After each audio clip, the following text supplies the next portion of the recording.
ஒரு கம்யூனிஸ்ட் திக காரனுக்கும் ஒரு RSS காரனுக்கும் என்ன வித்தியாசம்? ரெண்டு பேருமே அநீதி நடப்பதை விரும்ப மாட்டான். கோபத்தோடு பேசினான்னா அவன் கம்யூனிஸ்ட், வருத்தத்தோடு பேசினான்னா அவன் RSS சுயம் சேவக். ஒரு ஊர்ல தீண்டாமை இருக்குன்னு வச்சுங்க, ஒரு கோவிலுக்குள்ள பட்டியல் சமுதாய மக்களை அனுமதிக்கிறது இல்லை, அப்படி இருக்குன்னு வச்சுக்குவோம். கம்யூனிஸ்டோ திக காரணம் என்ன பண்ணுவான்? கிடைச்சதுரா ஒரு சாக்கு இல்லையா, ஒழிச்சிட வேண்டியது. அந்த கோயிலே மூட வச்சிடமா இல்லையா? திருவிழா எப்படி நடக்குதுன்னு பார்ப்போம். சாமிக்கு பூஜையே கிடையாது, மூடு கோயில.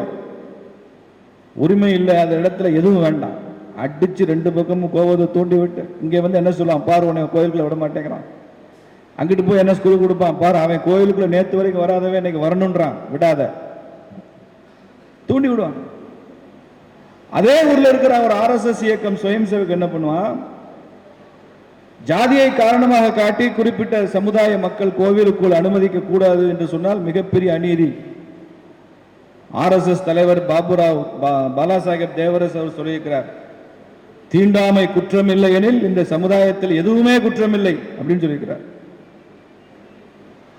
அப்ப அதை சரி செய்வது எப்படி என்பதை வருத்தத்தோடு அணுகுவான். இதை சரி செய்யணும், கோயில் பூஜை நடக்கணும், கோயில் முறைகள் நடக்கணும், இவங்கள் உள்ள போகணும், இவங்களுக்கு அந்த உரிமை இருக்கணும், தீண்டாமை இருக்கக்கூடாது.